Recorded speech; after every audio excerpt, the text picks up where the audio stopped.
કપડા નથી તારી પાસે? આ કેટલી, આ એક જ જોડ છે તારી પાસે? શું છે તારી પાસે? ચપ્પલ છે કે ચપ્પલ નથી? ચપ્પલ નથી તો તડકો હે લેવા છે? ચપ્પલ લેવા તારે? શું શું લેવું તારે? બીજું શું લેવું છે? શું પછી હે એટલું જ જોવે છે? દફતર ભણવાનું? સાયકલ જોવે છે તારે? સાયકલ બરોબર છે. સાયકલ શું કરવી છે? સ્કૂલે જવા માટે? નિહાળે જવા? ચાલતા ના જવું પડે એમ?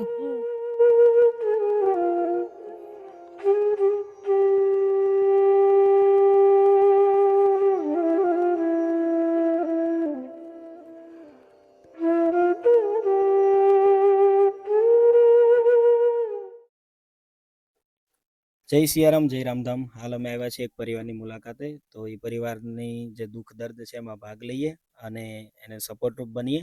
તો પરિવાર સાથે વાત કરીએ. શું નામ છે બેન તમારું? ઉષાબેન કાળુભાઈ. બેટા તારું નામ? કેવું? તારું નામ ભાઈ? જગદીશ. શું બેન કામ કરો છો તમે? ઘરકામ કરીએ અમે. બરોબર છે. અને કેમ આ ઘર ને બધું આવું થઈ ગયું? શું તકલીફ છે? અમને કદી અમારે કોઈ મદદ કર કોઈ નથી. મદદ કરવા વાળું કોઈ નથી.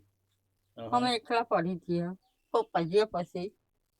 બાળકના પપ્પા ગયા પછી? બાળકના પપ્પા જતા પછી એકલા પડી ગયા? એકલા પડી. તમને કોઈ ભાવ નહીં પૂછે.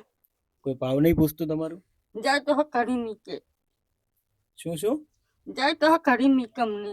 કાઢી મૂકે તમને? કોણે કાઢી મૂકે? હાહરીવાળા. હાહરીવાળાએ? નહીં રહેવાડી અમને ત્યાં. તો અત્યારે અહીંયા કેટલા સમયથી રહો છો? અમે એક સાથે રહીએ. અમે આની જોડે ત્યાં ના રહેતા. અહીંયા ચારથી અહીંયા જ રહો છો? શું તકલીફ શું પડે છે બેન? તકલીફ તો મારે એટલે કે બાળકો મારે અટવાય છે, બીજું કોઈ નથી. પપ્પા ગયા પછી બાળકો અટવાય છે? શેમાં અટવાય છે? બીજું કે રડશો નહીં બેન. શેમાં અટવાય છે બાળકો? શું તકલીફ પડે છે? તકલીફ તો આમાં કને રાખું બાળકોને. આની જોડે આવે પત્ર શીખાય ઓકા જામ. બરોબર. આ પવન આવે તો પતરા ઓછા થઈ જાય ને એ બધું થાય છે? એવું થાય. અધૂરું કામ મારું રહ્યું. અધૂરું કામ રહી ગયું છે. શું બાકી છે ઘરના પતરાના કામમાં? આ તળી પાથવાનું રહેલું હે ને પેલી દિવાલ લેવાની બાકી રહેલી છે. પછાતનું પજાર કરવાનું બાકી રહેલું છે. બરોબર. જો ના મળે તો બેન શું કરો તમે? નહીં મળે ભૂખ્યા હોવું જોઈએ. કમિટદારે ભૂખ્યા હોઈ જાવ છો તો બાળક તમારા છોકરા ભૂખ્યા સુઈ જાય શું થાય બેન? ભૂખ્યા હોય તો મારે ભૂખે હોવું પડે. ભૂખ્યા સુવું પડે તો દુઃખ નહીં થતું તમારા બાળકો ભૂખ્યા થાય તો હું કરું? એમ થાય કે પણ તો ખાની મળી જાવ તો હું કરું? છોકરો મારો અટવાય. ના બેન, મરી જવાની વાત ના કરો. બરોબર છે. તો શું બીજી શું તકલીફ છે? બીજું કઈ. અચ્છા, પરિવારમાં કોણ કોણ છે તમારે? પરિવારમાં બધા જ છે મારે. બેનવાણી હશે, માં હશે. બરોબર. એ મદદ નહીં કરતા? કોઈ કરતું નથી. કાંઈ મદદ નથી કરતું? કોઈ નથી કરતું. જાય તે કોઈ ભાવ નહીં પૂછે. બાકી નહીં ભાવ પૂછે.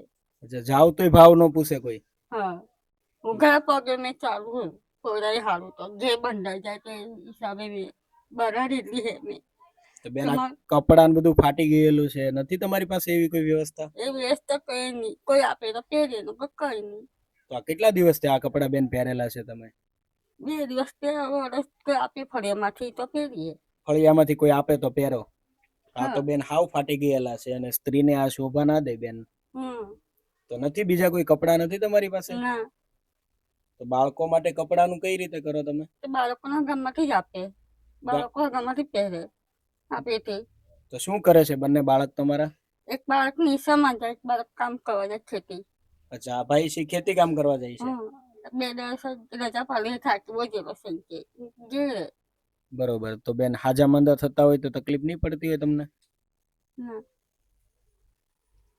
રડશો નહીં બેન પેલા તમે. ના, એવું કોઈ નહીં થાય. બરોબર છે. તો બીજી શું જરૂરિયાત છે જણાવો, તમારે જે બી જરૂરિયાત હોય. મારે કઈ ખરાબ ઘરનું થઈ જતું બસ માં પોરાઈ હાથે. ઘરનું થઈ જાય તો બસ તમારા છોકરાઓ માટે. ઘરમાં કઈ કઈ વસ્તુ છે? ઉપર એક તો પતરાનું બાકી છે. ઉપર બધું થઈ ગયું. પછાતનું બાકી છે. પછાત બાકી છે, પાછળની દિવાલ બાકી છે, પછી આ નીચે આ બધું એ બધું બાકી છે. બરોબર છે. તો હમણાં ચોમાસું નજીક આવે છે એટલે તમારું ઉતાવળ છે ને? હમ. બરોબર. મારા ભાઈને શું થયું હતું બેન? એ ભાઈ બીમાર હતા. કેટલા વર્ષ થયા એને? એને કોઈ વર્ષ થયું. વર્ષ થઈ ગયું એને? એટલે ભાઈ જતા રહ્યા પછી જ તમારે આ હાલત થઈ છે? હા. પછી તમને તમારા પરિવાર વાળા કોઈ રાખતું નથી? કોઈ નથી રાખતું. હાડી વાળા હોની બેડવાણીઓ ભાવની પૂછે. અચ્છા, કોઈ ભાઈ ગયા પછી કોઈ ભાવ નથી પૂછતું તમારું, તો તમે તમારા બાળકોને લઈને અહીંયા આવતા રહ્યા છો? અહીંયા આવતા રહ્યા અમે. બેન તમે શું કામ કરો પોતે? મેં ઘર કામ કરું બે ઘરે 1500 રૂપિયા લે તેમાં હું મળે કઈ મળે નહીં. બરોબર છે. અત્યારે શું અવેલેબલ છે તમારી પાસે ખાવા પીવામાં? ખાવા પીવામાં કઈ નહીં. ચાવલ બનાવો તો એમ જ છે. ચાવલ બનાવ્યા તો એટલા જ છે, બીજું કશું મસાલો મસાલો ભાત કલાક. બરોબર, બીજું કાંઈ નથી? તો બીજું સાંજે કાંઈ. શું જમશો બેન અત્યારે ખૂટી ગયું તો? સાંજે જ જમી લઈએ અમે. શું? સાંજે જ જમી લઈએ થોડું થોડું ખાઈ લઈએ. થોડું થોડું ખાઈ લ્યો, પણ ના હોય તો? નહીં હોય તો એમ પૂછીએ. બરોબર. આટલું પસાડી ના તારી બસ એટલું જ. બરોબર છે. સરસ. તો બીજી તો રામધામ ચેરિટેબલ ટ્રસ્ટ તમારા માટે રાશનની કીટ લઈને તો આવ્યું જ છે હાલ. તો આગળ તમારી જે જરૂરિયાત છે બેને જે જણાવ્યું એ પ્રમાણે એને ઘરની પછાત એટલે કે દિવાલ જે બનાવવી પડે એમ છે, ઉપર પતરા તો થોડા ઘણા છે પણ એને પણ એકદમથી ફિટ કરવા પડે એમ છે, કારણ કે જે હવાના કારણે ઉડી જાય છે. એના બાળક બને છે, ભાઈનું અવસાન થયેલું છે, એના પછી એને કોઈ રાખતું નથી, કોઈ બોલાવતું પણ નથી. અને હાલમાં તમે જોઈ શકો છો આખા ઘરની પરિસ્થિતિ, જે ઘરની અંદર ખેદાન મેદાન કહેવાય ને, એકદમથી ખેદાન મેદાન પડ્યું છે. કોઈ વસ્તુ એની ઘરમાં અત્યારે છે નહીં. જમવા માટે પણ બેને એક ચાવલ બનાવ્યા હતા એ છે, બાકી એની પાસે રાત્રિનું ભોજન માટે પણ વ્યવસ્થા નથી. અને તમે જોઈ શકો છો બેનના કપડાં તમે ખાસ જુઓ કે જે બેને કપડાં પહેર્યા છે, એક સ્ત્રીને શોભા ના દઈ છતાં પણ કોઈ મજબૂરીના કારણે ફાટલેલા તૂટેલા કપડાં પણ પહેર્યા છે. તો આપણે લોકો સાથ અને સહયોગથી આપણે આવા પરિવારની મદદ કરીએ, જેથી કરીને આવા પરિવારનું જીવન આપણે સાર્થક બનાવી શકીએ. એ બેન પણ પોતાના બાળકો માટે જ કરી રહી છે, એને પણ બીજો કોઈ આગળ વધારે કંઈ એને આશા છે ને, એના બાળકો માટે રહી શકે અને ખાવા પીવા મળી શકે, બસ એ જ આશા છે એની. તો એ આશામાં આપણે પરિપૂર્ણ ઉતરીએ અને આપણાથી થતી બધી મદદ કરીએ. તો બેન અમે રાશનની કીટ લઈને આવ્યા છીએ, તો 5 મિનિટનો સમય આપો, તમે તમને રાશનની કીટ આપીએ. તો આપણે રામધામ ચેરિટેબલ ટ્રસ્ટ તરફથી જે રાશનની કીટ આપણે જે પ્રદાન કરીએ છીએ, જે રાશનની કીટ આપણે આપી દઈએ છીએ ફેમિલીને, અને ફેમિલીને જે બાકી પણ આગળની જે પણ જરૂરિયાત છે એમાં પણ મદદરૂપ બનીએ. બાળક સાથે પણ આપણે વાત કરીએ. શું નામ છે બેટા તારું? કેવું? બરોબર. શું કરાશો તું? નિહાળે જશો? બરોબર. કપડા કેમ બેટા આવા પહેર્યા છે? કપડા નથી તારી પાસે? આ કેટલી, આ એક જ જોડ છે તારી પાસે? તો પછી ધોવાના ક્યારે બેટા આને?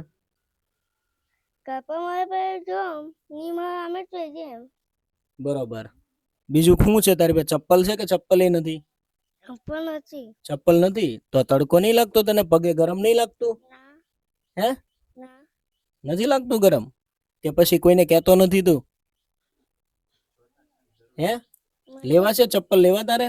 શું શું લેવું તારે? બીજું શું લેવું છે? શું? પછી? હે? એટલું જ જોવે છે? દફતર ભણવાનું? સાયકલ જોવે છે તારે? સાયકલ? બરોબર છે. સાયકલ શું કરવી છે? સ્કૂલે જવા માટે? નિહાળે જવા? ચાલતા ના જવું પડે એમ? બરોબર છે.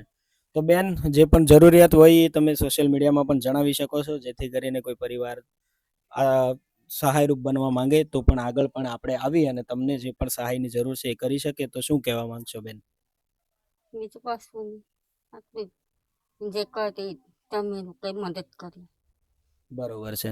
તો રામધામ ચેરિટેબલ ટ્રસ્ટ તરફથી તમને રાશનની કીટ આપવામાં આવી છે. તો અમને એવા આશીર્વાદ આપો કે અમે તમારા જેવા ગરીબ લોકોનો સારા કામ કરતા રહીએ, તમારા જેવા ગરીબ લોકો માટે અમે આધારરૂપ બનતા રહીએ.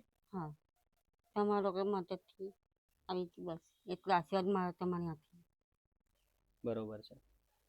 તો ઘરનું જે દરવાજા છે અને ઘરના દરવાજા પણ બનાવવાના બાકી છે. તો કહેવાય ને કે એક સ્ત્રી છે અને એના બાળકો છે, એક સિક્યોર ઘરની અંદર રહી શકે. 4 દિવાલ એમાંથી એક છત બનાવવાની બાકી છે, અને દરવાજા જે બાકી છે એ દરવાજામાં જો આપણે મદદરૂપ થઈએ તો એનું ઘર છે એ સિક્યોર થઈ જાય અને એની અંદર એ પોતે આરામથી રહી શકે. અહીંયા કોઈ બીજી વ્યવસ્થા તો છે નહીં એની પાસે, લાઇટ પંખા, પણ આપણે એક પંખાની પણ વ્યવસ્થા કરી શકાય એવું છે અને દરવાજાની વ્યવસ્થા કરી શકાય, જેથી કરીને પરિવાર સુખમય જીવન જીવી શકે. આપણે એનું કહેવાય ને કે પરમિનન્ટ ના ભાંગી શકીએ તો કાંઈ નહીં, ભવનું ના ભાંગીએ તો કંઈ નહીં, પણ જો એના અમુક સમયનું, અમુક સમયાંતર માટે જો આપણે એનું ટેકોર બની જઈએ ને તો પણ આ પરિવારને ઘણી મદદ થઈ શકે એમ છે. તો બસ એટલું જ કહી, સોશિયલ મીડિયામાં આ વિડીયો શેર કરજો ભૂલતા નહીં, અને તમારા આસપાસમાં પણ આવા પરિવાર હોય તો ચોક્કસથી રામધામ ચેરિટેબલ ટ્રસ્ટનો નંબર નીચે આપેલો છે, તમે કોઈ બી સમય અમારો કોન્ટેક્ટ કરી શકો છો. તો બસ એટલું જ કહી, જય સિયારામ, જય રામધામ.